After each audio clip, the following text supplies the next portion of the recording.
Pranakasha live stream.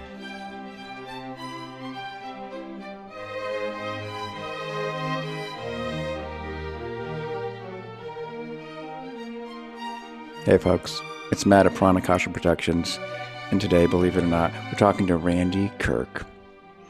Yep, Randy Kirk.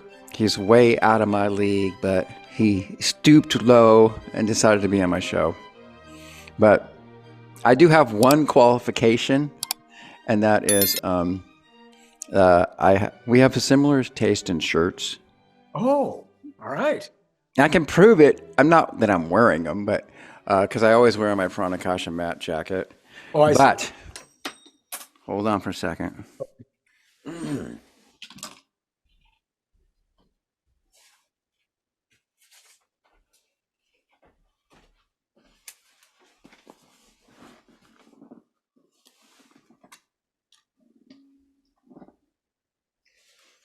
We got this one. There you go. Yeah. With the cat. There's a lot of cat ones like that. Yeah. And we've got this one. Similar artist. Fantastic. Love it. Yeah. Yeah, and then of course that one. Indeed. Indeed. I lost my darn. Ugh. Folks, I'm out of practice, as you can tell. All right. But I bet you don't have this one. I do not have that one, but That's a bunch of planets. But I didn't see you showing off your Cybertruck one. I don't have a Cybertruck. I'm sorry. If I'd only known, I would have worn it. So that's that. And there's one other tiny qualification I have, which is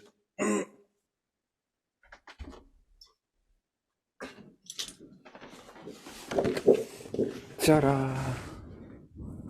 I see. You're an owner. That's my 2021 Model 3. Lovely. Lovely. And it's the only one on the planet that's got blue with gold wheels, and then half of the trim is black and half of the trim is silver. My goodness. So it's totally tricked out and custom. I would have never guessed that you would have done things differently based on your Yeah. Would have never occurred to me. So there we go. And I don't suppose you're into Star Trek. I've seen them, and enjoyed them, but I'm not a Trekkie. I kind of am. Are you? I don't know if you noticed. You couldn't have fooled me. Okay, so anyway, enough for introductions. So Randy, the reason why I say that Randy's out of my league is because we have a similar amount of subscribers right now. Like I think you have like 20,000 and I have 19. Yeah. But I have a feeling that you're going to double me pretty soon because you tend to become asked to be a guest on some pretty hotshot Tesla channels these days. Yeah, well, I have Brian White. He and I trade back and forth. So he's on mine a couple of times a week and I'm on his a couple of times a week. Yeah. But, actually, other than Brian, I've kind of slowed down on my interviews because I'm doing 3 shows a day, 7 days a week. Yeah. And so there's not a lot of time left to be doing other shows. So, but I'm up for it. Yeah. And your shows are compelling because I find myself watching the whole thing. Nice. And I'm starting to get in the habit of watching it every day just to know what's going on out in the Tesla stock. Yeah. And then of course, I assume you own some Tesla stock, right? Oh, yes. As do I. Yes. See? So much in common. We ride the waves of that ultra volatile stock. Yes. That's supposed to 10x at any moment. According to Kathy, and if Kathy says it's true, it's got to be true. We've been waiting for how many years for it to do it now? At least a year. Though, I mean, it did 10x on me once, so that's why okay, let's do that again. So if it 10x is twice on me, then I'll get 100x out of it. That'll be lovely. Yeah. That'll be lovely. Yes. Yes. We just got to keep the faith. I jumped in late, and so I didn't have the opportunity to catch the first 10x, but I did jump in 2021 when the Okay. big run-up was taking place, but I did it with leaps. And so, with options, with long out of the money options. Oh, whoa. I didn't know how to do So I that. turned $2,100 into $64,000 that year. All right. Yeah. That's what we want to hear. Hee-haw. So Yeah. I have to admit, um, and you're free to look down upon me. I do own a handful of shares of Nvidia Oh, it's good. Yeah. and then a little bit of Coinbase Well, and some ARK ETF funds with just for I the have fun of it. I have some ARK. I have some ARK also, and I've also traded some leaps on ARK. I don't do day trading anymore though. That was really hard on the old Yeah. ticker. I Yeah. tried that a little bit. I mean, I wouldn't really call it day trading, but I tried to predict the peaks and troughs of Tesla. Yeah. And then I gave up because it consumed my mind. And I'm like, you know what? If I want to stay mentally sane, I got to stop doing this. So now I'm back to just buy and hold forever. Yep. Back in common again. I do Yeah. again. I do have leaps now, but Uh-huh. they're 2 years out. So So I another don't 2 even know what a leap is. What is that? Oh, so that's where you buy an option that doesn't expire for over a year. So my leaps are for July of 2026. So over a year to get above or to get in positive territory. Huh. And And then you can cash it in whenever you want. Is that how it works? cash it anytime you want. Yeah. Hmm. And I buy out of the money leaps because they're cheap. So I can buy a bunch of them. Yeah, I don't even know how to do any of that. I'm too afraid to even try something like that because do something. I'll wake up one day with a crazy idea and do something really stupid. So yeah.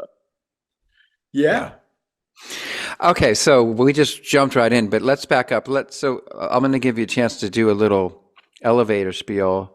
So besides being a Tesla guy, you also are an author, and I see you have two Elon Musk books proudly displayed on your shelf. So go ahead and tell Yeah. us all about. So I'm an entrepreneur. That's what actually, if anybody was to really want to say, Randy, what are you? I'm a salesman. I'm a sales guy. I'm a Ah, sales and marketing guy. I love product. I like okay, services well enough, but I love product. And I've been okay. involved with product and services my entire career. I've started over 40 companies. Wow, Started, 40, yeah, yeah, I've and they started all over, failed. yeah, a couple of them even became quite large. One of them got Oh, to 5 million, over 5 million in sales with 100 employees. wow. And that was manufacturing and selling primarily bicycle style water bottles, believe it or not. Oh, the water bottles. I thought Yeah. you actually sold the bicycles. No, well, I started my career in the bicycle industry selling used bikes. Okay. But after I got out of the retail end of bicycles, which was like only a year after I started, So you owned a I bicycle shop? I had a bike shop for exactly 6 months, actually. I started that bike shop the day before the only bi-coastal dock strike in the United States history. And so I chose very well. And as a result, I never got a new bike the entire time that I was open because there was no imports. So Also, you had a bit of an inventory problem. I had an inventory problem. So I bought and sold used bikes as fast as I could, but that wasn't going to work. So I went to work for a couple of years. The only 2 years that I worked professionally. I've had other jobs, but the only 2 years that I would consider professional, I went to work for an importer of German padlocks and took him from a kind of a steady 400,000 a year to 1 million in about a year and a few months, and then eventually went on my own and stayed on my own ever since. Okay. Wow. So Okay. a So few then how does the author part of this fit in? All right, so I've always loved writing. Wrote my first book, never published the first one, but I wrote my first book when I was about 20, 21, called Things My Father Told Me That His Father Told Him That I Will Tell My Kids That You Can Tell Your Kids. Okay. And that one, I sent it out to a couple of publishers, but I didn't know what I was doing. So, it just kind of, it's still on the shelf. I still actually have a copy of it. But Hmm. anyway, I started writing for trade publications in my 20s when I was working for the padlock company. So was writing for Locksmith Ledger and Hardware Age and whatnot. And eventually, when I started my own business, I wrote my first book about bicycle retailing called Principles of Bicycle Retailing. Not Hmm. nearly as clever as my first book title, but nevertheless, Well, that book did. Wolfgang Amadeus Mozart's dad, Leopold, wrote a book called The Principle or Treatise on the Principles of Violin Playing. There you go. So, Yes. and Well, if you want to buy a copy of it, they're like a used copy of it last time I looked goes for around $200 on Amazon. there you go. You can find Okay. some of my early books for $75, $80 because they're out of print. And Hmm. so if you want one, there's a few people out there selling them. Anyway, I did a whole series of Principles of Bicycle Retailing, 1, 2, 3.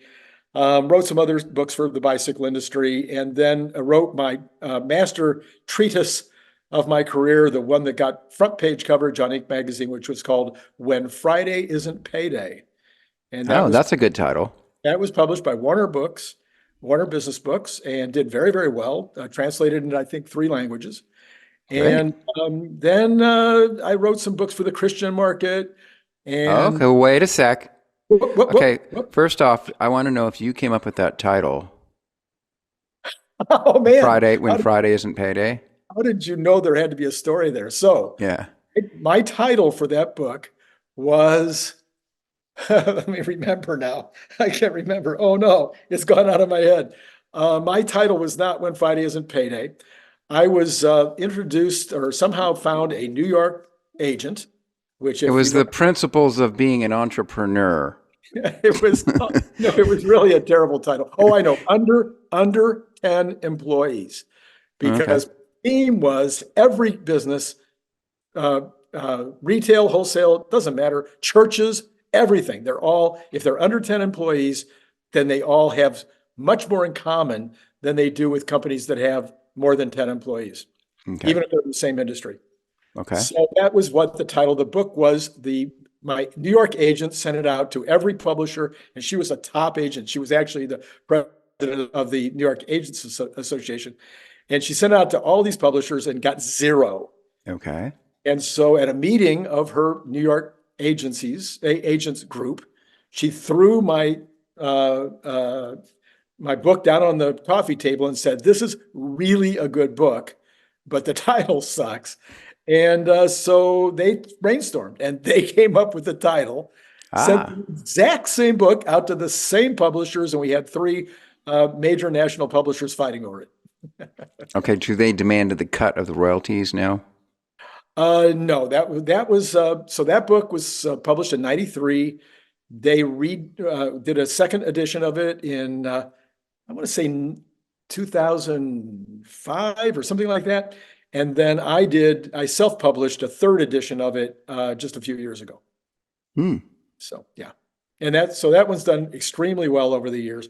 The Musk books then, so I'm sitting around Now hold on. So before we get there, okay. so if I went to Amazon and searched for that book, could I get an audiobook of it?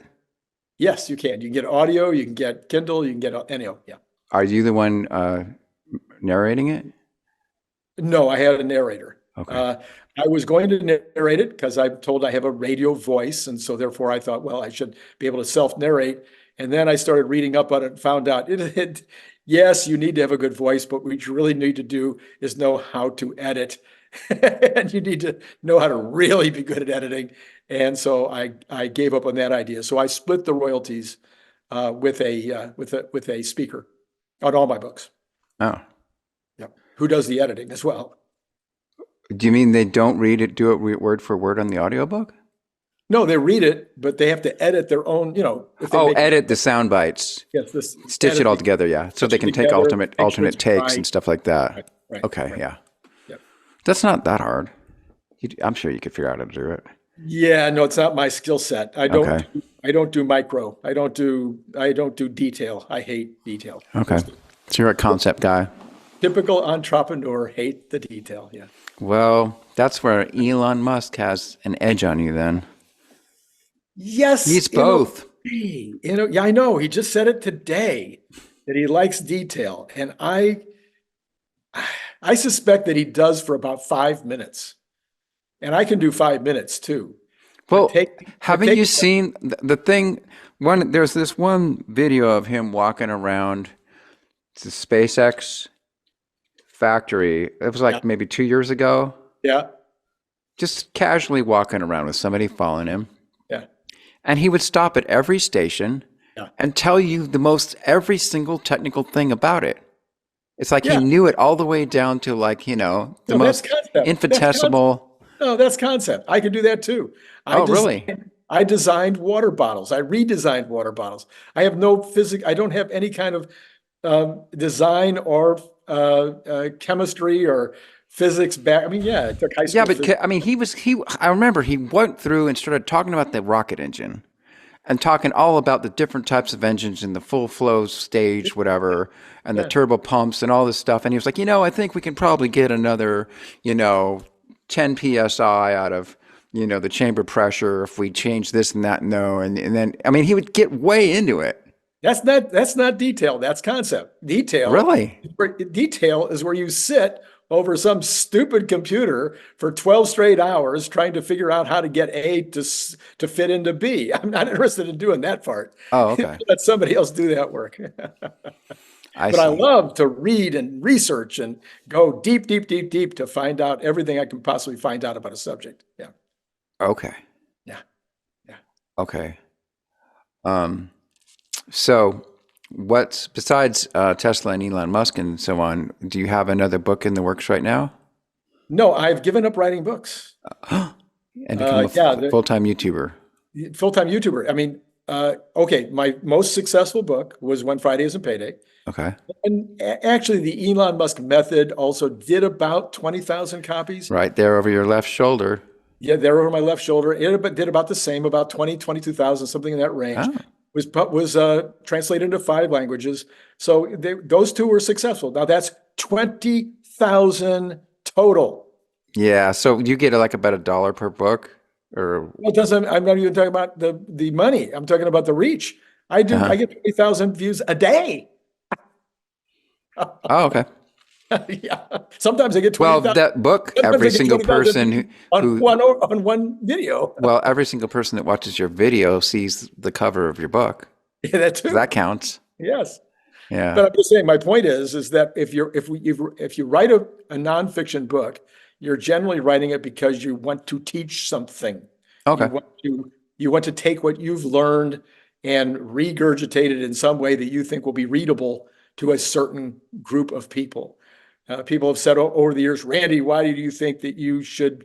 Why do you think you have anything to say to people that's valuable? And I say, I'm not making up new stuff. I'm analyzing it, thinking it through, and then writing it down in such a way as that a certain group of people that like my style will enjoy listening to it, or watching it, or reading it, whatever. Yeah. Okay. Yep. So Um, yeah. so you're a teacher. So you're no longer a salesman? Oh no, I'm always selling. That's going to be on my grave. Always Okay. selling. So I do sell. Let's see here. Oh, you can see it on the shelf there. I think maybe. If not, I'll grab it. I sell these on my These show. Amway. No, What is that? So it's a that Cybertruck. is a Cybertruck. It's camouflage. I Okay. sell it both in camouflage as well as in stainless. Without the camouflage, that's not. But anyway, it's also a bottle opener. Okay, you can see the bottle opener there. Okay. And your And factory created these, right? no, I actually had a guy call me and say, "Hey, do you think you could sell these on your show?" And I said, "As long Okay. as I can make margins." Okay. It's a refrigerator magnet as well. Okay. Okay, that's cool. So And yes, they're all camo, or do you have other kind of no, wraps? they have the stainless also. Here it is. I want a flamingo wrap Cybertruck. You can Got any of have those? that. That You would can, match your shirts. yeah, it will. If you want, no matter what you want printed on there, if for the right price, I can get it done for you. Absolutely. Okay. Probably in the range of, if you only want one, it's probably going to cost you like $75, $80 to get one flamingo. But because the Well, setup charges a lot. I Yeah. won't tell you how much this Falcon 9 rocket cost. Oh, I got it from Tim Dodd, Everyday Astronaut. Yeah. He sells them on his merch site. Okay. They're really nice. They're metal. Yeah. Okay, it was $300. $300. There you I go. had to have it. I should probably call Kim and see if I can sell rockets on my channel for $300. Yeah, Deal. there you go. Well, of course, now I want to get a Starship one, but I Yeah. don't know where I'd put it. There's no room on my set. I have to take something off, and that's always hard. It's hard to retire something. Yes, I can imagine that would be rough. Yeah. So, wow. Okay. So, so how now? I'm going to make an assumption here that you're married. I am. You have a wife. Now, how does your wife like you being a YouTuber? No, I think she likes it a lot. Yeah, I think I'm really extremely old. I'm way, way older than I look. Really? And How old are oh you? yeah, I'm 76. How old do you think I am? Oh, that's always a hard one because you can really be wrong, but I'm going to say 59. Oh, very good. I'm actually 58. Looky there. Okay, very good. Okay. Yeah, so Wow. she likes that this is the most fun job I've ever had. That's That cool. So I would love. you consider yourself retired or are you Oh or no, no. I still have. I also sell those.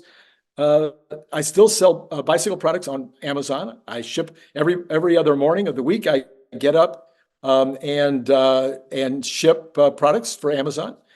I still right have out of your garage? out of my garage. Yep, absolutely right. Yeah.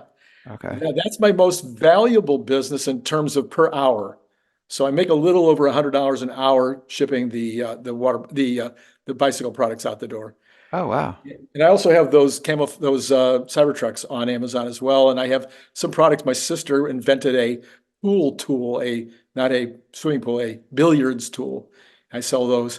So yeah, I still have the Okay, Amazon. so here's the question. So $100 an hour now, is that a 24/7 shop? So like Oh, that's my point. That's my you point. making $2,400 a day out of that thing? It's the best best income right now for me in terms of per hour. But no, I only work 3 hours a week or four or whatever. It could be Yeah, six. so you got to spin it. That was a good way to spin. There's the Yeah, salesman. yeah, that's right. Yeah, but so I don't. $100 an hour is much more impressive than $300 a week. Yeah. So it's actually more than that. So Okay. anyway, it is the YouTube channel is not up to $100 an hour. Oh, dang it. You're You froze for a minute. I froze. So I lost a minute of my life. Oh, Your do you know what I internet said? connection is unstable. I think that's my internet connection. You know what I said? No, it was something about, you're bragging about something or another. I was saying that I'm hoping to get my YouTube earnings up to $100 an hour because that's my rate. That's what I consider my rate. That would be a lot of subscribers.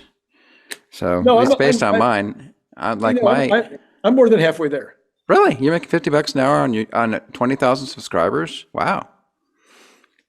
That's Yeah, good. it's not about the subscribers, it's about the viewers. And it's also about what category you're selling to.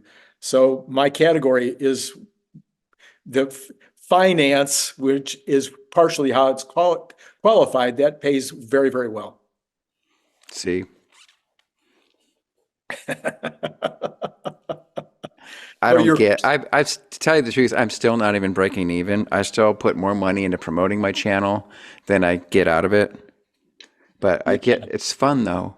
It's a fun hobby. It is the best. Yeah. That's why I say my wife loves it because I'm enjoying it so much. Yeah. Well, the cool thing, as you know, I'm sure you know, is like when you're on people's shows or like you're interviewing people or whatever, you're making contact. So like, after I'm done with the show, now me and you know each other. Right. I've got a new buddy. That's right. Then I'm like, oh, I should go ask Randy what he thinks about that, or or I'm like, might meet somebody like, you should really meet this guy Randy Kirk. Exactly. Type of stuff. Yeah. Yes. No, So it's a great networking thing. Oh, absolutely. And that's basically how I've built the show. So my show now is divided between my morning show, which is just me, which is Mm-hmm. called After the Bell, where I just Mm-hmm. talk about the stock market, what's going to happen that day, and the Tesla news of the last 12 hours or whatever. And Right. then in the middle of the day, 5 days a week, that is an interview show. Sometimes I'll do what I call an essay where it's just me. Mm-hmm. And then at night, I have my night show is called Good. Um, yeah, good, Randy. I'm glad you know the names of your show. Good It's night, sweet optimist. it's close. That's very close. It's called Good News.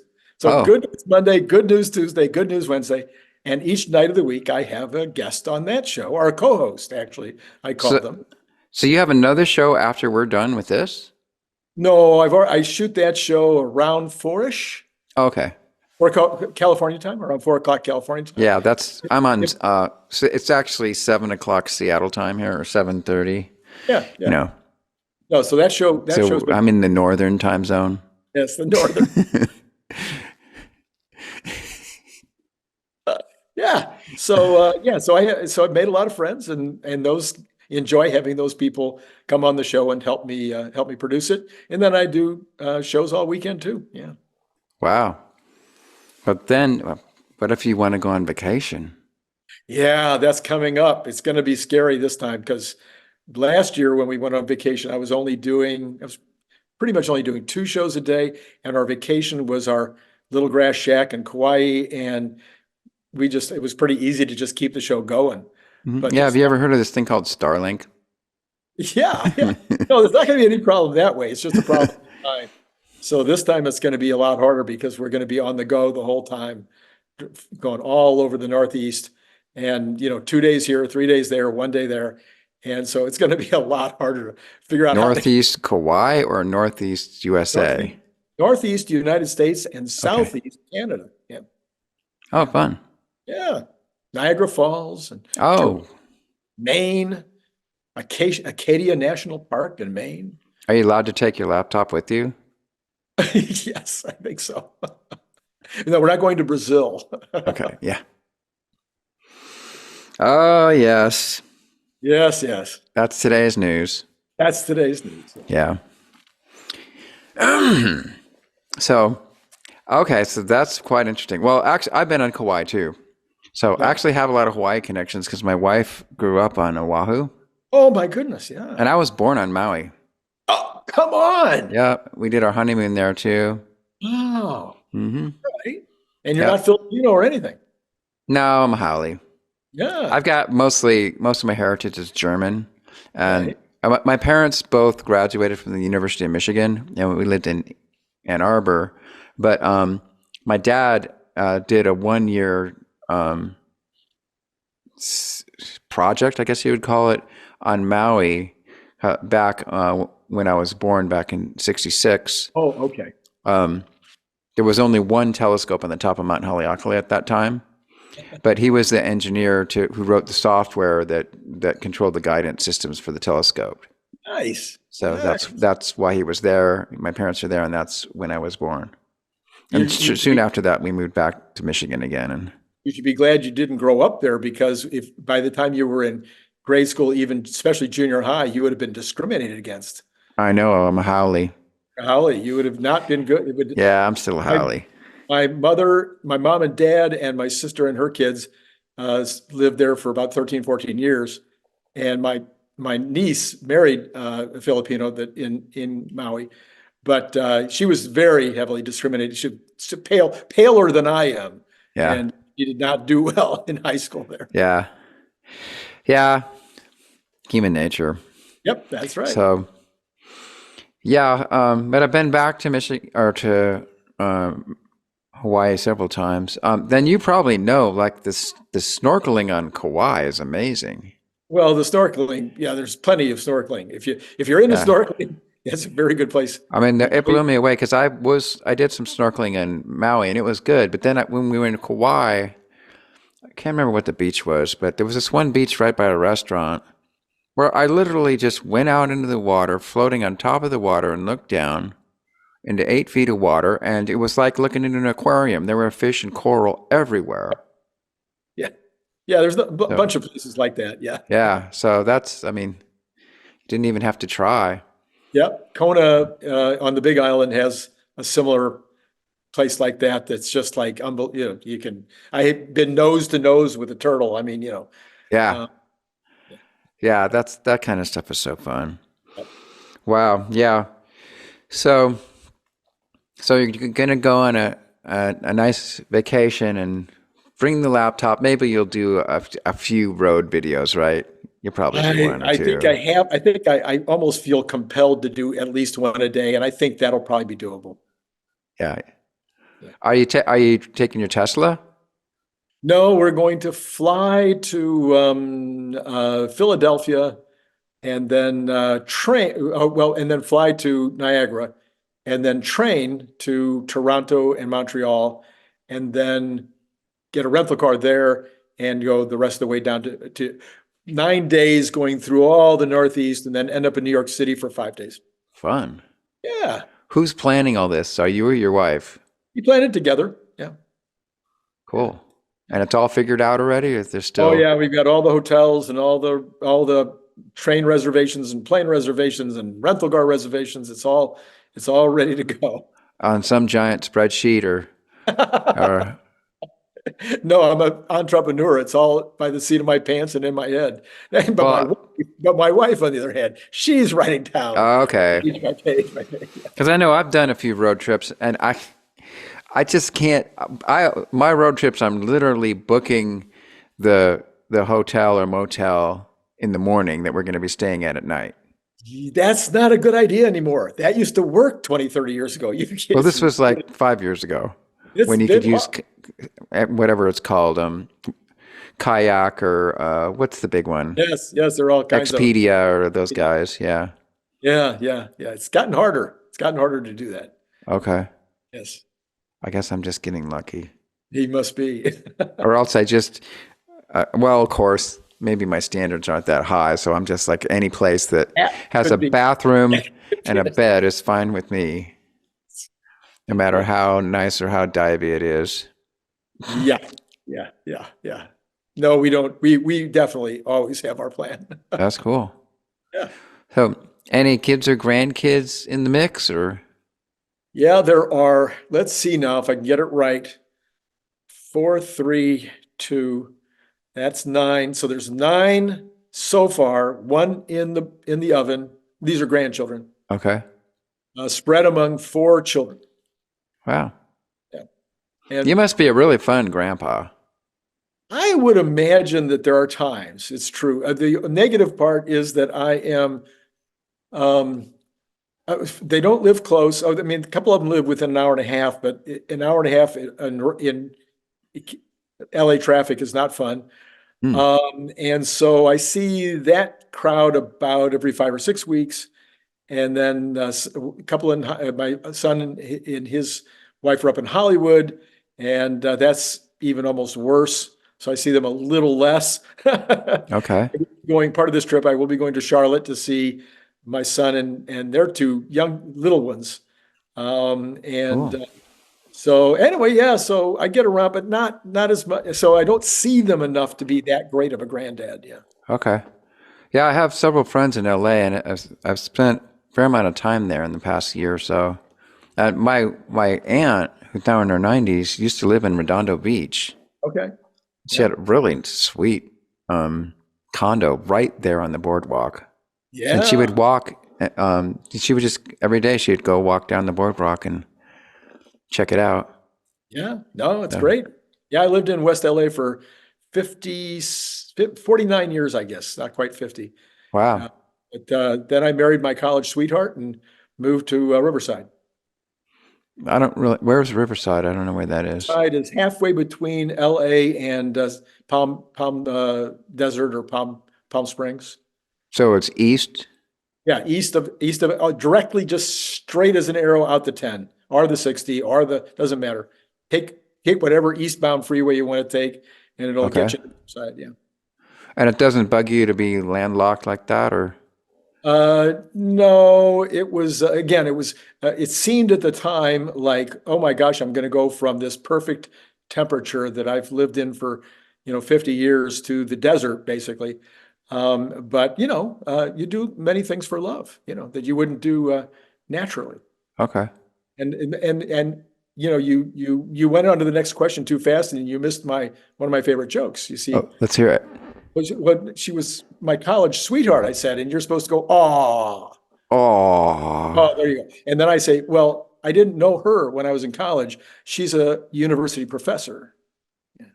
So she's my college sweetheart. So, oh, oh, that's see? good. Yeah. Yeah. But did she have tenure?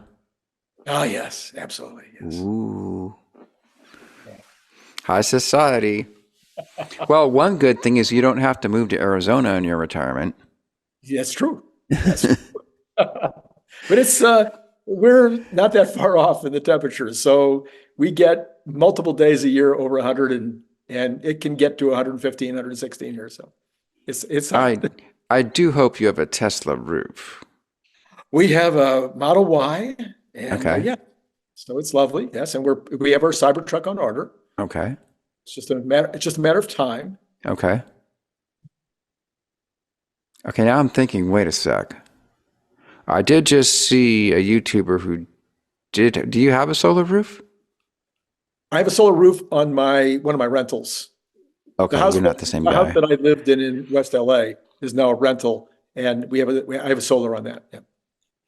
Are you thinking of like getting a power wall or something, or like do they have like whatever it's called? My electric bill is about 130 a month, so it's like not really worth it. So you don't like have the AC cranked all day? In the summer, yes, but even then, I think in the summer it goes up to like two, because this is a townhouse. It's a golf course townhouse, and Oh, it's only 1,700 square feet, and it's got a tile roof, okay. so it stays pretty cool. I mean, it doesn't eat up a lot of electricity. It's Okay. also a townhouse, so you're sharing a wall, etc. Okay. And do you play golf? I do not. I mean, I have, or as some people say, I have played at golf. Okay, that's a good way of putting it. Yeah. Okay. I almost broke 90 once. That's not that bad. That's like bogey, right? Yeah. I hope you're talking 18 holes. I'm talking 18 holes on a really hard course, on a professional course. Well, okay, then that means you do play golf. I mean, you have to be that. That was when I was 17. Okay. Did you live on a golf course back then? No, I was a waiter at a Sheraton hotel, Okay. and I was living away from home at near this hotel and outside of Kansas City. And I had one day a week off, and I decided to spend it playing golf. So Did you take lessons?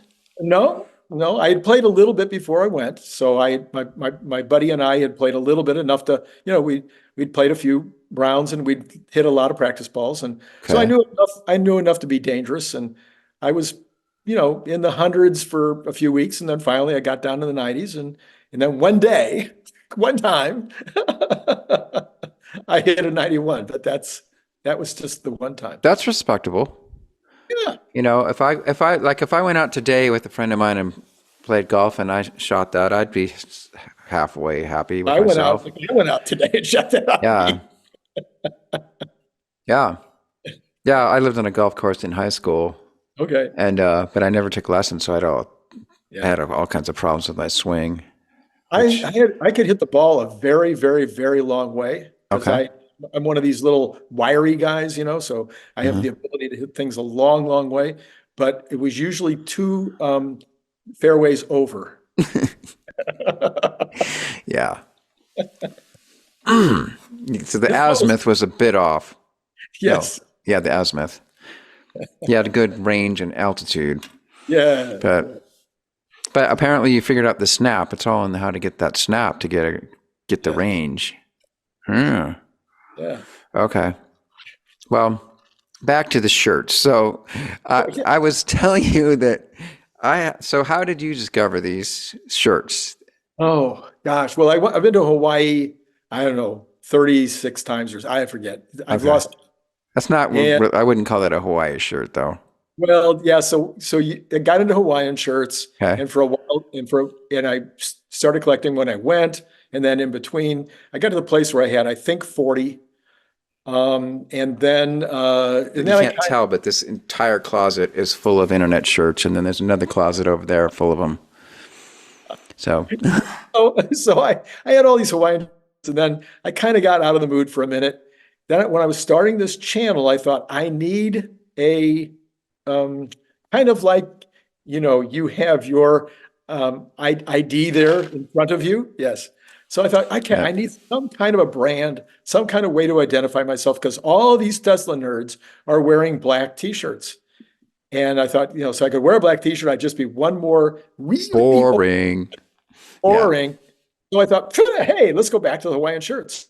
So I started wearing the Hawaiian shirts, and then my wife thought that the print, some of these, what do you call it, mid-mod print would be more fun, or at least as much fun.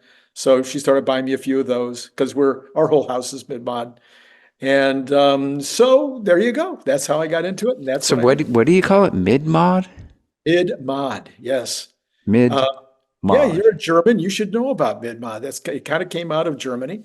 So you remember what homes looked like in the 50s and 60s with the furniture is very what would be the word, practical, like the Germans, right? Yeah. Well, I think, see, when I see that shirt and the ones I showed you, yeah, okay. With a little peg leg. Yeah. I see. Okay. Yeah, very 50s. Yeah. I think of the Jetsons. Yeah. Exactly. Yeah. Okay. Exactly. Chrome and glass. Mm-hmm. Yeah. Just it was modern in the 50s. It was, that's why it's Right. mid-mod. It's mid-century modern. Yeah. And yet at the same time, they had these extravagant looking cars that looked like these really fancy rocket ships. That's what I drove. Exactly. Yeah. I loved my Plymouth Furies. They were amazing. Yep. That's really something.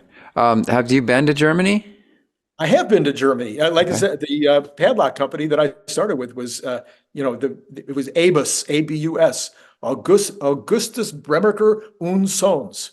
Sprechen Sie Deutsch? No. Neither do I.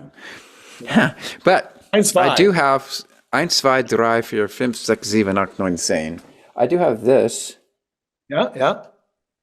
Erdinger Weissbier, There you go. which I bought in Frankenmuth, Michigan. Have you ever been there? I don't believe so. No. Been to Michigan. I had to buy this for 2 reasons because it says Weissbier and my name is Matthew Weiss, which means white, by the way. Yes. And also it says Erdinger, and I have a Star Trek show fan series where I play the captain, and the captain's name is Captain Hardinger. So I'm like, Erdinger is practically Hardinger, so I have to get this. And then, of course, what I did was I put the Eye of Ra in there because, the Eye of Ra has everything to do with Germany. And then I figured, hey, why don't I just stick a little Star Trek Doomsday Machine on the top just for kicks? Oh, there you go. Yeah. Do you remember that? So did you ever watch that episode with the Doomsday Machine? Oops, what's happening here? I probably did. Well, no, probably didn't. So, my name, of course, is commonly associated with captains also. Oh, Captain Randy. Oh, Captain Kirk, duh. I can't believe I missed that. I mean, come on, guy. Oh. Come on, help me out here. Randy Tiberius Kirk. That's it. That's Is it. that your middle name, Tiberius? Yeah, close. And also in common is that my last name is also a German derivation. So in Germany, it's Kirche, Kirkje, I think. I can't sometimes forget exactly. Means church. Oh, And then when those guys went over to Scotland and Ireland, it became Kirk, which is the church. And so I did not know that. That's where it comes from. So Captain Kirk is Captain Church. Church, yes. In point of fact. Very interesting. Yeah. Which brings us back to you almost escaped it, but I was going to ask you when you mentioned something about some Christian writing you've done. Yeah. So also in 1993, I wrote a book called Sex Kills. Okay. Let's hear about it. If it had gone out under that title, I believe it would have been my best-selling book ever. And Well, it did tickle my fancy just The title did get my interest. Yes. Do you notice my ears pricked up and like, so the first thing I thought is sex kills. No, actually sex creates life. Great. Yeah. So now I need to know what sex So the kills is about. So the idea was, and I had a 16-year-old daughter at the time. The Okay. idea was, let's go out and make sure that these young people who in the 90s were propagating at horrendous rates with, in underage relationships and or killing the children and with abortions in massive numbers. And I thought, well, if we could point out to people to think about the consequences of what they're doing and whether it's worth it, the consequences like STDs and Right.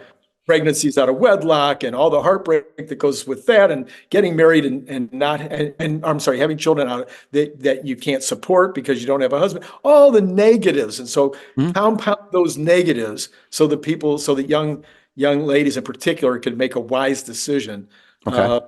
When they're in the back seat of the car and trying to decide what to do next. Anyway, so I wrote the book, Sex Kills. Well, that's not going to happen anymore because all the cool cars have cameras in them. It doesn't happen. It doesn't happen anymore because the weirdest thing that has ever happened in my life of trying to understand the sexual revolution is it's over and the kids don't have sex at all anymore. So go tell. They don't? Okay, I didn't notice that.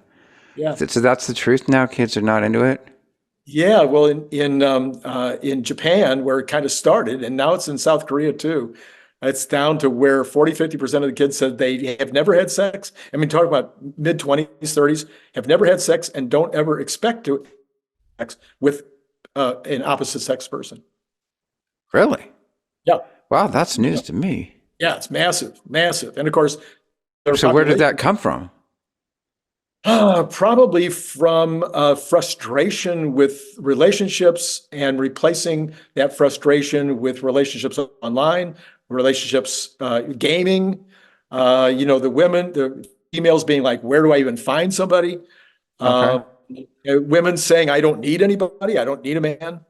I can do this on my own. That's what I've been told is what value. I just saw that on what do you call it the other day? The View. I saw a meme on it, a short video. Somebody on The View, one of the ladies on The View was saying, yeah, we don't need men anymore. What do we need men for? Yeah. So well, I mean, that was back in the feminist movement. There was that kind of attitude. It's kind of a joke. Back in the 70s, right? Kind of a joke and an extreme. Now it's zeitgeist. Now it's real. Now it's interesting. Actually, okay. Yeah. So now it's moved over to the United States too. And so you have lots and lots of, in particular at this point, young men who are just like, whatever, I don't need to go there. I'd rather play video games. Rather play video games, and I don't want to be bothered with the relationship building. It's too hard. It's too hard. Can't figure out I can't figure out what my place is in this relationship. I can't open the door anymore. I'm supposed to share the meal cost. I'm supposed to be the main breadwinner. I'm not supposed to protect. So what is my role? All these, yeah. Ladies say, why do I need a man? Well, those used to be the reasons why she needed a man. Okay. Okay. So in your opinion, what percentage are we talking about? So basically, you're saying there's a certain percentage of the population that's now sort of declared themselves asexual. Would you say that? Would you say that? Yeah, we're going to be careful not to call it asexual, but what we would call it is not interested enough to pursue it. And there's too many other ways to solve that particular urge and that demand on your body. Uh-huh. So I don't know what the percentage is in the United States now, but I know it's rapidly growing. So we have delayed marriages, we have delayed interest in first sexual intercourse, we have delayed onset of having children into the 30s now. And so we also have like zero interest, getting down to close to zero interest in having children. Well, that's well, but then what are the holy rollers going to do now? They actually have to read the Gospels and think about Jesus instead of people's sex lives. Yeah, well, listen, it's a total. Like I said, talk about shock for somebody who 30 years ago, wrote a book on how to keep kids out of the back seat to 30 years later being like, get them back in. Find a way to get these kids back in the back seat. Well, of course, I also remember when I was growing up in the 70s and 80s, the big thing everybody was worried about, because we hadn't started worrying about global warming yet, but we were all worried about overpopulation. Yes, yes. And now it's flipped. Now we're talking about underpopulation. We need, so it completely flipped. Yes, completely flipped.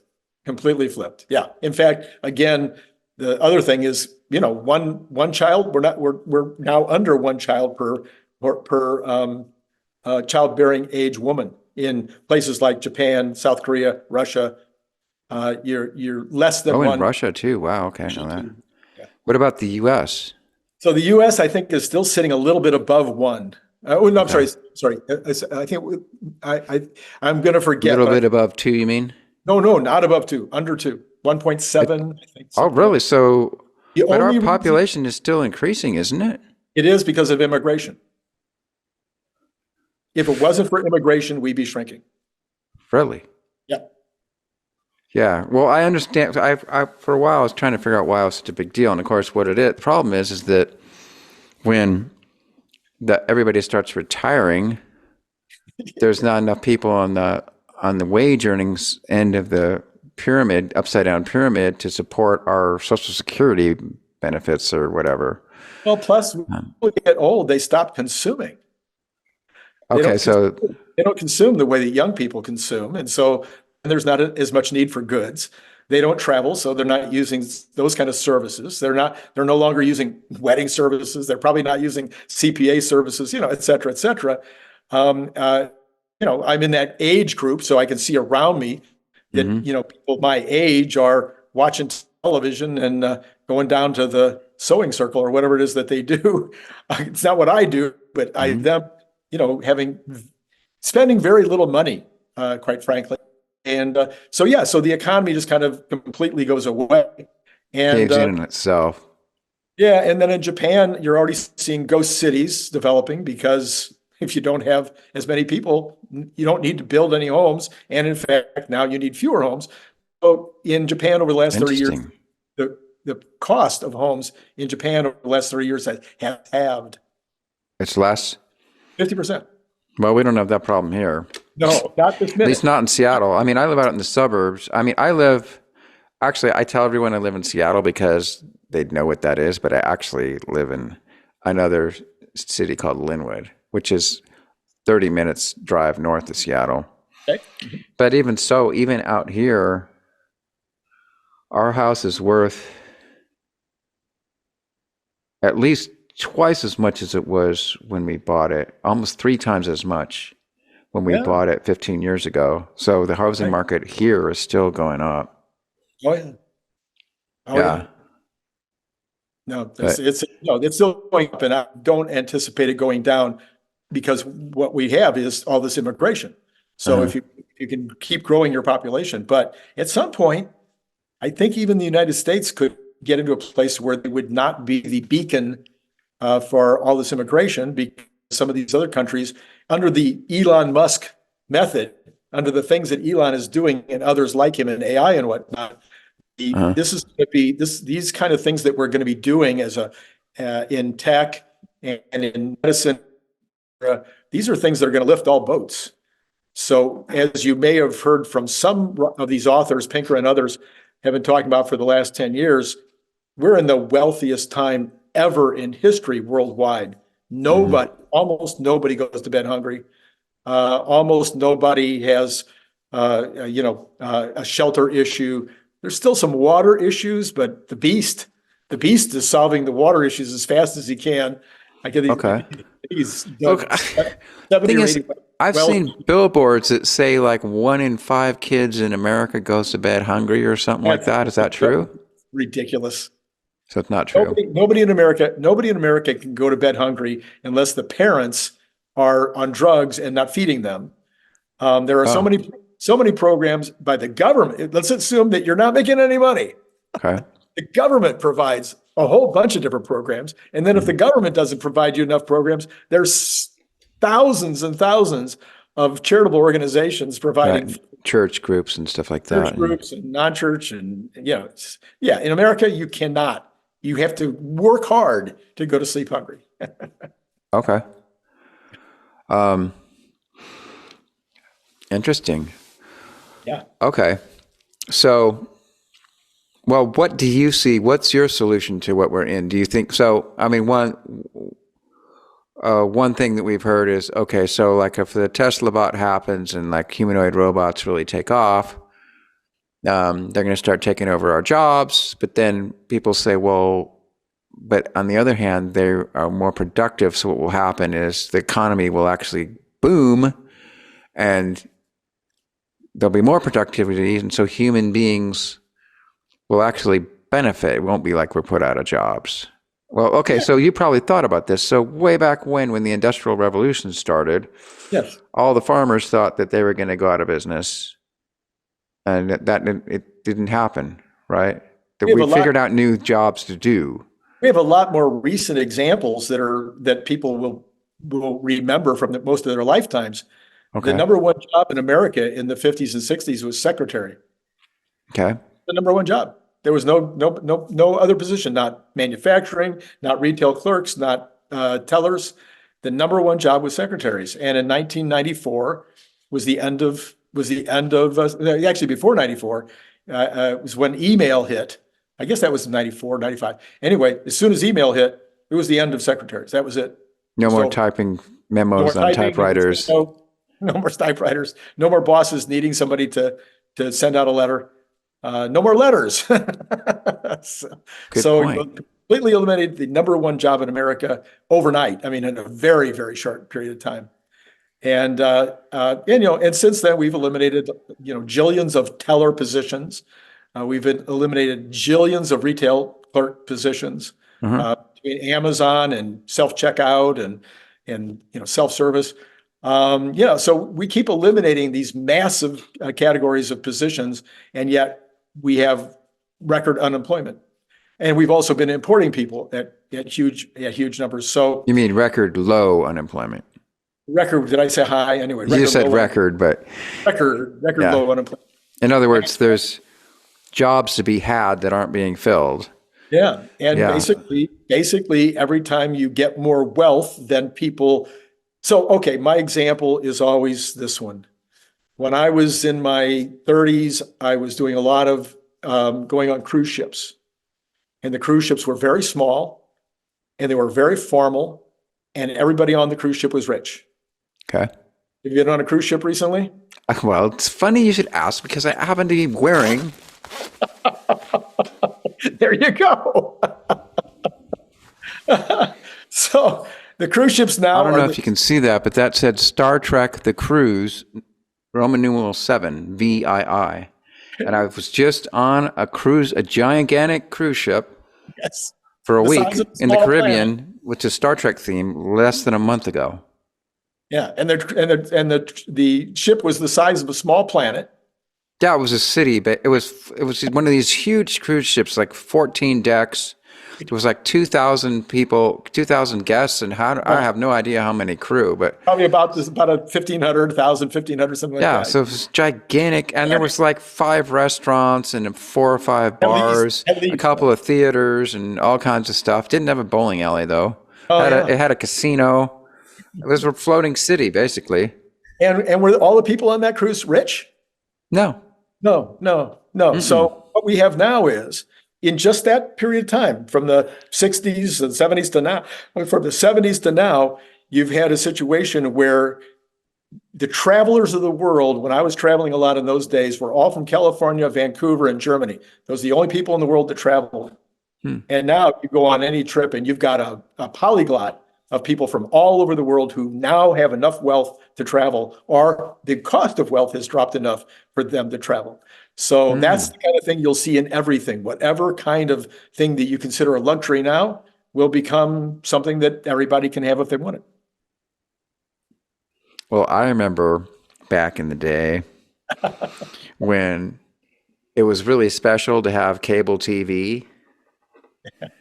And like, or if you had a microwave, you're really cool. Or if you had a VCR, that was like super rare. And now those things have become outdated. Well, we still have Commodities. microwaves. Yeah, Cable TV is on the outs. yeah, VCRs are gone. yeah, And yeah. I And if remember you, when Laserdiscs came out. Now we got DVDs and Blu-rays are going out the door. Everything's online. yeah, We got Google, and of course. Well, here's a good one. Actually, I can give an example too. yeah, As there's quote poor people in Africa. yeah. Tons of them have cell phones, smartphones. Most of them. Yeah, Yeah, even though they may only eat one meal a day. And the ones that I've done a bit of charity over there, and I do notice I haven't really seen anyone. I mean, everybody's claiming to be poor, and I mean they are, but none of them look malnourished, no, even though they say they get about one meal a day. no. But they're all good at surviving. And then an amazing amount of them have cell phones that are good enough to do a Zoom call. Yeah. Yeah. So No, the statistics outside the United States are that unless your country is run by a dictator, think North Korea, okay. or think some of the African countries that have real serious continuing problems like that. Well, I'm talking Liberia right now, which is considered one of the most corrupt countries in Africa. And the people that I worked with, again, they all had like Western clothes. Yeah, They all were well clothed. They all looked. Nobody looked emaciated. They all looked healthy. yeah. None of them looked obese. They looked actually more healthy than an American because they weren't obese. Not obese. And then a ton of them had cell phones that were good enough to do a Zoom call. Yeah. So yeah. Exactly. So this is where we're going. We're going to a worldwide population where the poorest people in the world will be about as poor as the poorest people in the United States are now. And then we'll go up another latch, another step. And this will be revolutions in medicine, revolutions in how you grow food, revolutions in what you eat, revolutions in getting to water, which is the biggest problem. That's the biggest problem is water and dysentery and diarrhea and diseases associated with water. Thing is, don't you think solar will solve the water thing? Yeah, it will. Well, solar will be one way. I mentioned Mr. Beast. I just happened to watch his video yesterday. He's drilled, I think, 70 wells this year. Yeah. And each one of those wells is good for about, like a population of 10,000 or something. So if he can build them that fast, how hard would it be for somebody to come behind him and start, multiplying what he's doing? Right. And if it's a higher quality well where it actually pumps the water, and there's a pump, I'm pretty sure the pumps used to be diesel powered, and of course petrol is really expensive in Africa. But now what they're starting to do, and what I've encouraged some of the people I know to do, is to get a solar powered version of it. And it wasn't that hard for them to find it. Right. And then you're golden. And then you have these contraptions that actually pull the water right out of the air. Just like in Star Wars. And can produce evaporators. Yeah, they can produce 100 gallons a day. I mean, it's not science fiction. It really works. Oh, really? Yeah. 100 gallons a day. Wow. It depends on how big it is as to how much it can produce. But yeah. Huh. That's cool. Yeah. And then Elon Musk says that if you use a combination of solar power and new systems for desalination, you can literally build a desalination plant, produce water for less than a penny a gallon. And it just has to be near a seashore, near a source of salt water. Huh. Interesting. Oh, darn it. We just lost our internet connection again. Arrgh.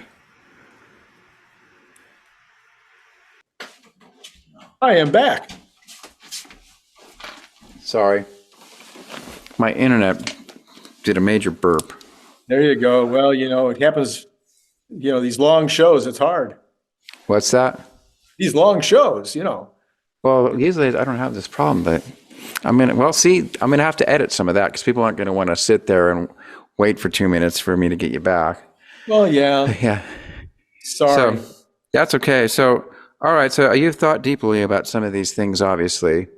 So, do you have, well, I'm sure that you're aware of your own mortality because I'm at 58. So I'm a little bit ahead or behind, however you want to look. And I already think about mine. Like, I'm like, well, I remember what it was like 20 years ago, and that seemed like last week. Right, So right. in another 20 or 30 years, I'm going to be done. So I better kick it in if I got stuff I want to accomplish. So my question to you is, Yeah. do you have any burning things that you feel you got to get done in what you have left in your immortal life? Yeah, I would say the number one thing. So at age 50, I had an epiphany, which said I'm going to start counting down, as opposed to counting up. It's like I got this many years left of productivity. Yeah, that's where I'm at. Yeah. So now it really comes down to, I think it becomes very hard to think about a long-term project. Okay. So building another company, no, I'm not going to build another company. So any ideas that come to me that are like, okay, I could, take this and turn it into a mirrored blue building by the side of the freeway, those ideas have to be put aside. Okay. So it's really kind of, I think, if I think about it, it's more like how can I be as productive as possible every single day? And right now that turns out to be YouTube videos. Okay. Not only is it satisfying in terms of the kind of work that I do to make them, but it's very, as you undoubtedly know, it's very satisfying to know that some people are enjoying your output, and maybe even learning from it, maybe even gaining from it, maybe something that they will help them make a decision. Mm-hmm. Yeah. Okay. So you're basically living the dream then. Living the dream. That's right. That's cool. Well, how's this? Do you want or do your grandkids watch your show? I think that my children and our grandchildren and our wife and our friends watch it once in a great while. They might even be a case of, oh yeah, my grandpa's a YouTuber, and turn it on at that point.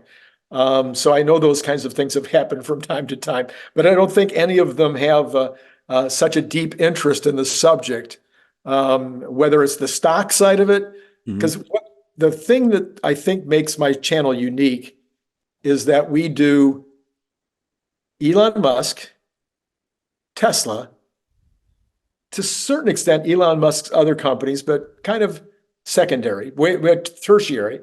Okay. But then so Tesla, in terms of the overall economy, the stock market in terms of both the overall economy and also the technicals a little bit. And then all of that put together in terms of what is happening with Tesla stock. Right. So I think that puts us in a kind of a little group by ourselves. And gives me a niche, gives me a difference, a unique selling proposition. And to the extent that we bring people the daily news on what's happening in the economy, the daily news of what's happening at Tesla, the daily news of what's happening with the stock market, I feel like it's a valuable thing to be presenting. Okay. So part of what you do on your show is you literally read articles to us on the show. Yes. I don't suppose you're aware of this site called Ground News. I've heard of Ground News. Absolutely. Yeah. I even consider them as a possible, what do you call it? Advertiser. Okay, cool. Yeah, that's become my major news source now. It is. Okay. Yeah. What I used to do, like a year or two ago, my daily routine was I'd go to CNN and read everything there, and then I'd go to Fox News and read everything there, and I'm like, okay, I'm good. I've seen both perspectives. Yeah. But I've since abandoned both of those places, and now I just go to Ground News, and it'll show me whatever's trending And then the cool thing about it, well, probably know about it. Then it shows you right there, sort of a graphic representation of the number of left leaning and the number of right leaning and the number of center leaning news stations that are covering this particular story. Right. And then it gives you links to all those places, and then you can go follow it. Yeah. And I really dig that. That works really good for me. So I have subscribed to it, but it's not fast enough for me. Oh, so do you just get your news off Twitter now, or where do you get it? That's funny that you asked that specific question, because it was just this morning. I believe it was this morning as I was gathering from my normal sources. I'll be happy to tell you how I do mine as well. But as I was gathering from my various sources, I all of a sudden realized Twitter is by far the best resource for getting immediate news on all sides of the issue, in depth about what's going on. Now I start off with Google, not Google search, Google Trends. Google, I forget. You can have it come to your email. It's not trends, it's alerts. So I use Google Alerts on keywords that I'm interested in. So I start every morning with Google Alerts. Usually there's about 25 of those. Then I go from the Google Alerts, I go to to Twitter, or to X. Yeah. And I spend about 15, 20 minutes going through X, seeing what's going on X.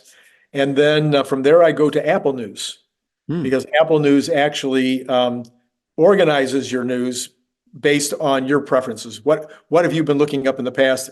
And so are going to get mostly what you're interested in. So I'm going to get stock market and Tesla, et cetera. So then when I get done with that, I have a couple of other quick resources that I look at, possibly YouTube videos if I have time. And then, but it takes me about an hour and hour and 5 minutes, hour and 10 minutes to accumulate, write down, type, put in my computer the news that I'm going to do that day, and then I go and do my video. Oh, so you write yourself a script before you do your show? Yep. Wow. I was wondering that. I was like, it looks like he's kind of reading what he's saying, but I thought, no, he's just reading the article and just riffing off it. But so you actually write yourself enough, you can slam out a script that'll cover 20 minutes worth of content? 20 minutes of content in an hour and 5 minutes, yep. You must be a fast typer. It's not even a matter of being a fast. Some of it's copy and paste, as you mentioned. Some articles I'm reading the article itself, or some posts off of X, I'm reading the post. Okay. And then, but I've also got now, I wrote the first book 5 years ago. So I now have 5 years of, indoctrination into the Tesla world and into Elon Musk world, to where, if I don't have it off the top of my head about history and where things have been going, where things are going. Right. So, and you've never thought or tried to just do it off the cuff? Yeah. So I'm an ex-temp guy. I'm the guy that you hire to do your, your wedding, MC or whatever, because ex-temp is what I've always been good at. Okay. Extemporaneous. So, yes, extemporaneous. I have no skills at all on impromptu and or memorized. in speech competition in high school, I couldn't do those to save my life. But ex-temp, I won all the time. So I'm an ex-temp guy, and so yes, I could do it that way. It wouldn't be as good. It wouldn't be as good. I've tried it. So you prefer to just write it down and then immediately turn it into a show, and then do you throw the script into the bin, or do you save it somewhere for posterity? No, I actually throw them into the bin. Yeah. Okay. So they're not paper scripts though, right? No, they're PDFs or something like that. Yeah. Or Word docs or whatever. Yep. Interesting. I wouldn't have thought of that.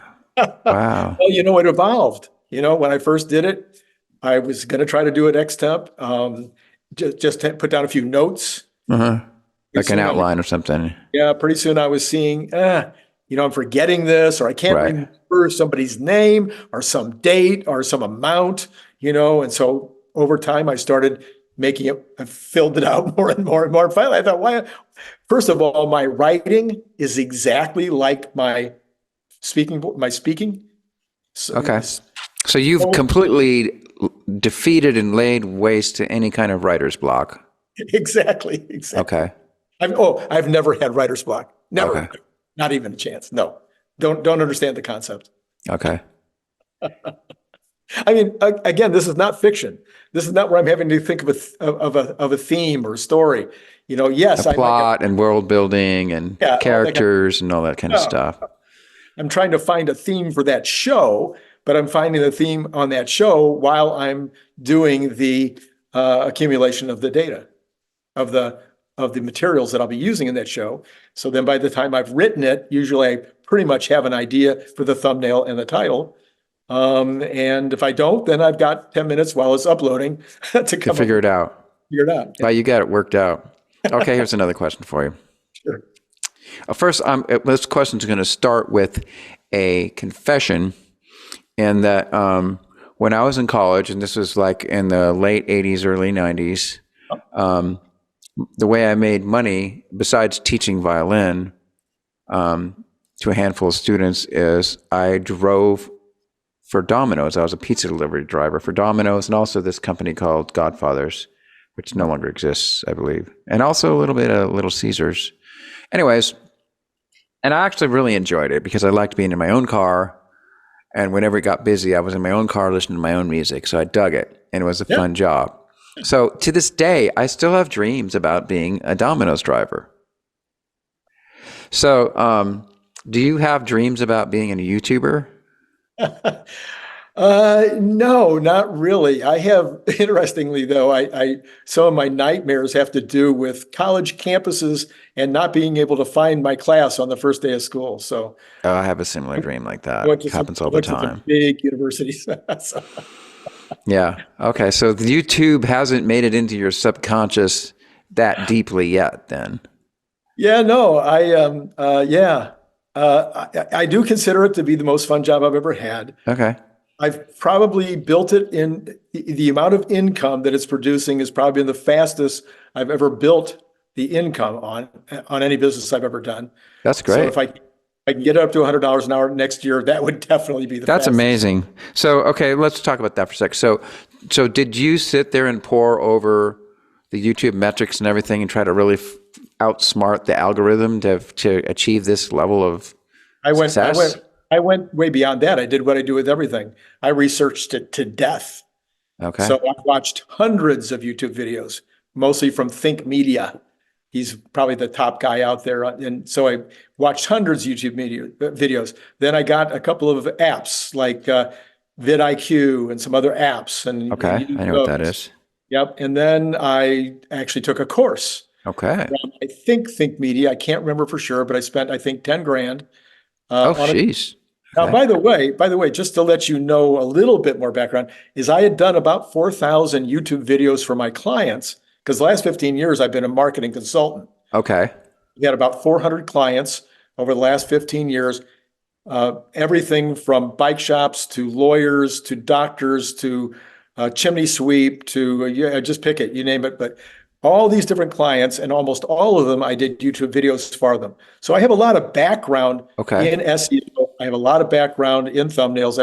And I do have a staff in the Philippines, a husband and wife team in the Philippines who do all my artwork and whatnot. Okay.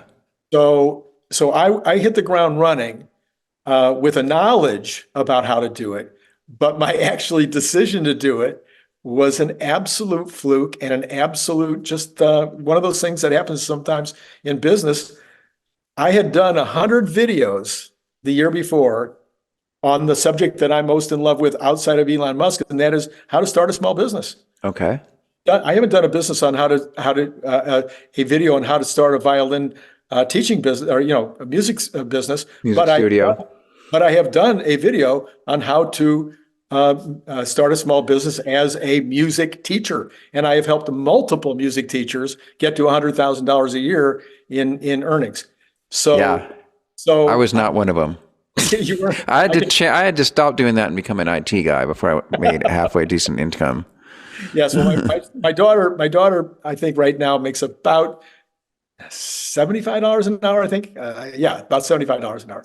Yeah, the catch, though, of course, is you still have to teach like 40 students a week. Yeah. No, more which is a lot of students to juggle. 80 students a week, yeah. Yeah, anyway, well, I never got even close to that. The most students I ever had was like maybe 30. The key is to fill up your calendar and have them at $35 a half hour, and now you're making $70 an hour, and you're Right. good.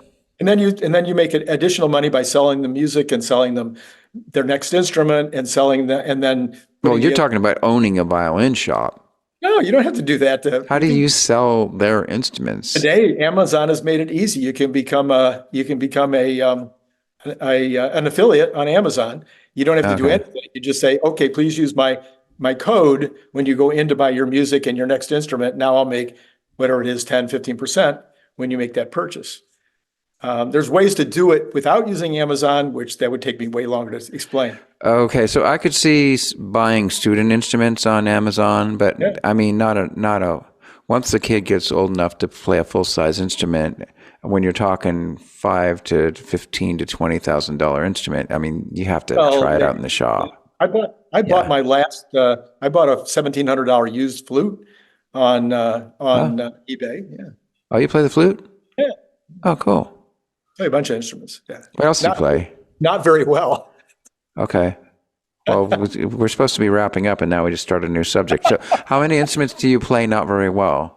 I guess you could call, if you count oboe, which you're an oboe player? I started oboe 2 years ago, and I bought a Chinese cheap piece of junk instrument, and I dropped it and broke it and couldn't get it fixed. And there's a problem with an oboe. I thought the oboe was hard to play because it's a double reed. Mm-hmm. That's kind of the reason I wanted to learn it, because it was supposedly the hardest instrument in the orchestra. I found out, no, that wasn't the problem. The problem isn't the reed. It's what you have to do with your left your left pinky. I don't believe that. It's so because hard. I took a double reed class in college, and I'll tell you, if you're into double reeds, you ought to try the bassoon if you can get a hold of it. I wanted to, but I couldn't afford it. Yeah, it's a problem, but it's way more fun than oboe, in my opinion. And you don't feel like you're about to have a stroke every time you play a note. No, but what you have to, especially if you're old like me and you got a little arthritis in that finger. Oh, yeah. How do you hit all those? There's like 5 tabs that your little finger has to move quickly between. So that's what killed it. Okay. So, but isn't the clarinet the same deal? Sousaphone, trumpet, Hawaiian guitar, flute. I can sort of play a piano, but not really. Yeah. But not euphonium. And I sing. Yeah. No trombone either, I notice.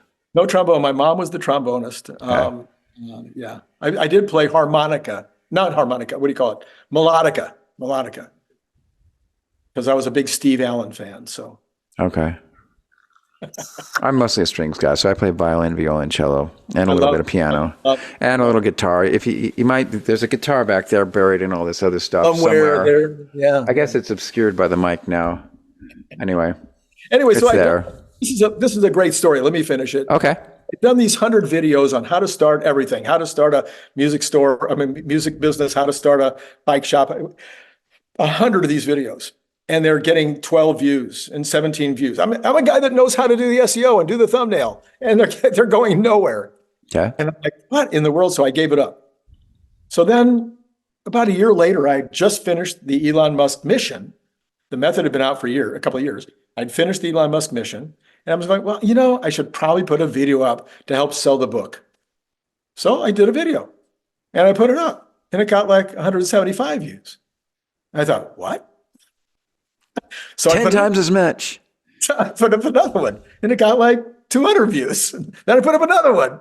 And then pretty soon it was like, if it only got 100 views, it was like, what happened? And then it was, if it only got 1,000 views, what happened? And then it was, if it doesn't get 2,500 views, what did I do wrong? So anyway, it was a complete, it wasn't a plan. It wasn't like, oh boy, I'm going to become a YouTuber doing. Wow, it just happened. It just happened, yeah. So what happened? So you sort of discovered a niche, and then the YouTube algorithm sort of figured out what it thought your niche was, and then the two of you sort of cooperated, and then it just happened. Something like that. So all the stuff that I know how to do should have worked for the how to start a business, but apparently there isn't a fan club out there for that. It was maybe too broad.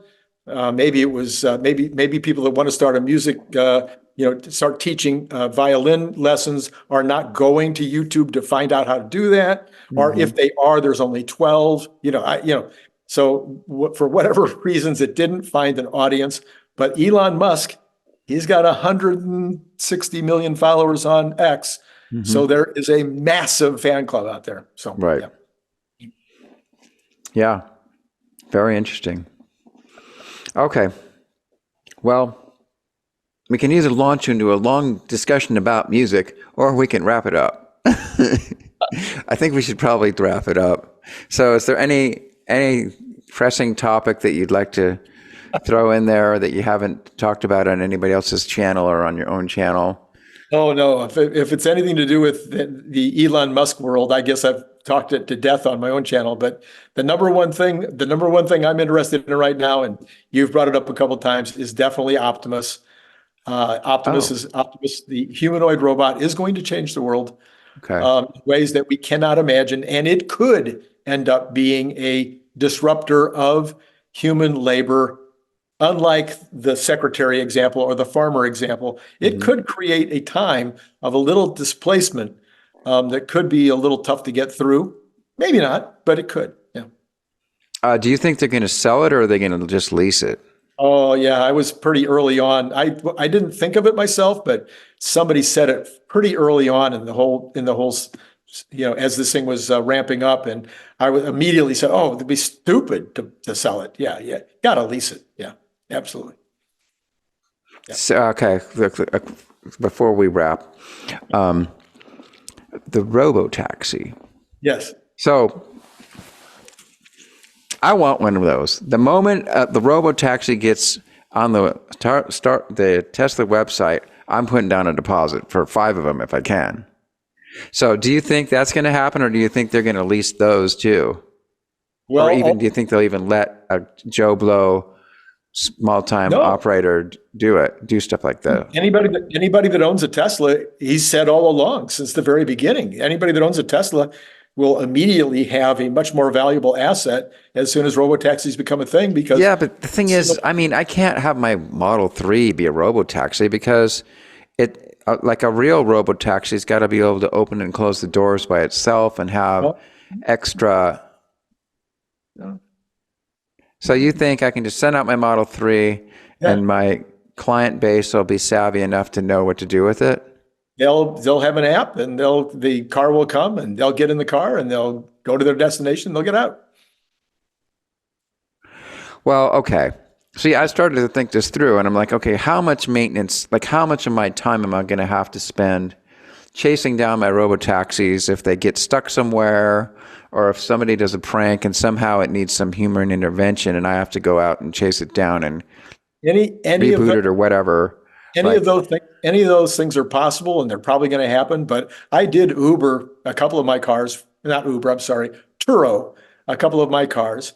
And once in a while there's a hassle, and once in a while there's a scratch, and once in a while there's this and there's that. But if you can, let's say you're making a couple $1,000s a month having your car go out and be a robotaxi, then, a little hassle from time to time is probably okay. And Turo is where you just rent out your car? Just rent out the car, yeah. And did they just show up at your house to pick it up, or where would you put it? Sometimes I would make them come to my house if that was what I needed them to do. Other times I would deliver it and either take an Uber back or have them take me back to my house. So it's sort of an Airbnb for a car. Airbnb for cars, yeah. Okay. Very, very lucrative with the right car. Right now, if you have a Cybertruck, you can get like $300 a day. Oh. Yeah, that used to be the case for like a Model S. Yes. Or I suppose a Model 3 for a while. Yep. Okay, because I have a couple of friends that do Lyft and Uber, and I'm already telling them, dude, when robotaxis become a thing, what you need to do is you need to immediately start buying robotaxis Yeah. and have that become your Uber and Lyft thing before Uber and Lyft get completely wiped out by it. Yeah, people are actually suggesting, I'm seeing it online now quite a bit. So if they move quickly, they might be able to do this, is to buy a used Model 3 or Model Y, because you get the $4,000 deal when you buy it, $4,000 from the IRA. And right now the used prices are very low. So this might be an ideal time to start putting the fleet together. Yeah, I'm starting to see Model 3s that you can buy for less than $30,000 used. Yeah. Sometimes even as low as 25,000. Yes. Yes. Yeah. But then, okay, so how do you do the charging? You just have it come back to your house and you charge it at your house, or do you? Yeah, so that's that's a possibility. No, that's going to be part of what Tesla is going to have to announce on 8/8, is they're going to have to announce how are they going to work the charging. So are they going to end up putting an individual at each of the major charging stations? Are they going to have a separate place, charging stations for robotaxis to go to? Is it going to be inductive? Are they going to set up inductive charging? Wireless, you mean? Wireless, yeah. So something's got to happen, and that will have to be part of the announcement on 8/8.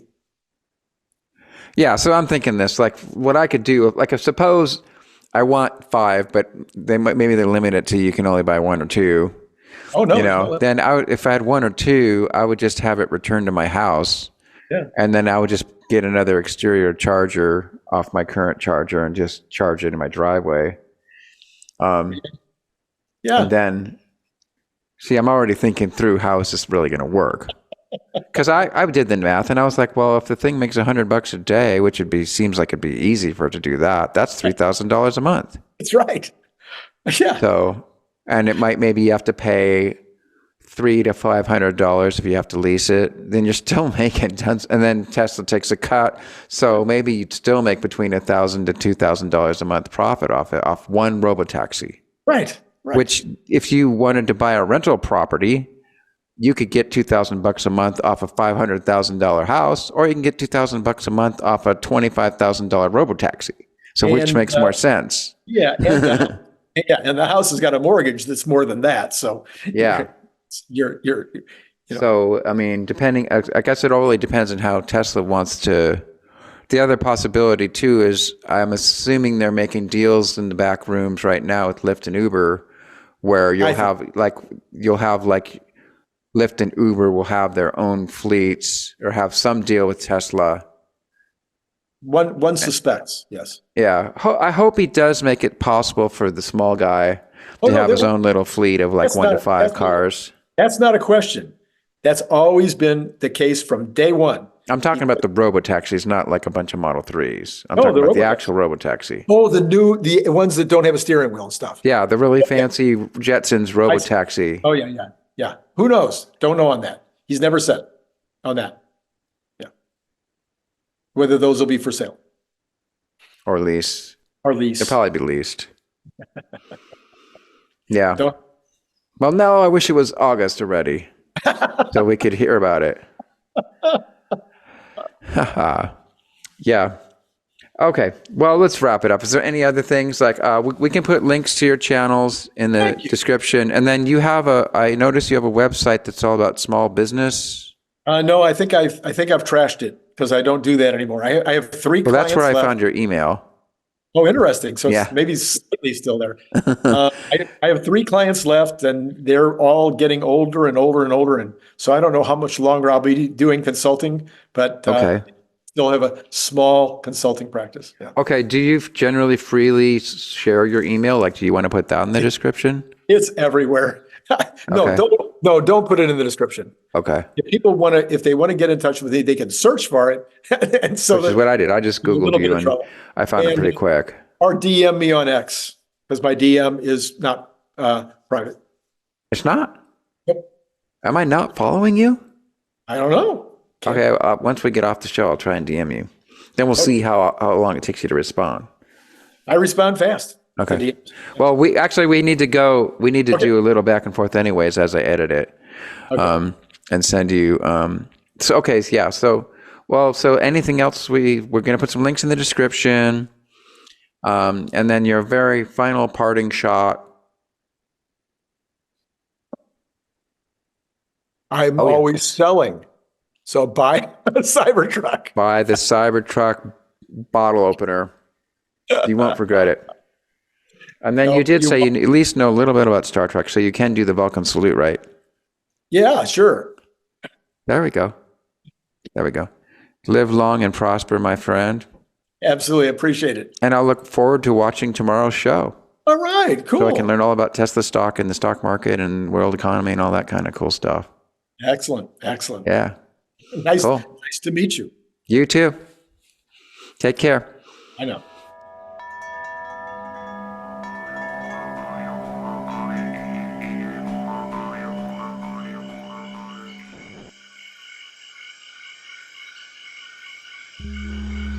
Pranakasha production.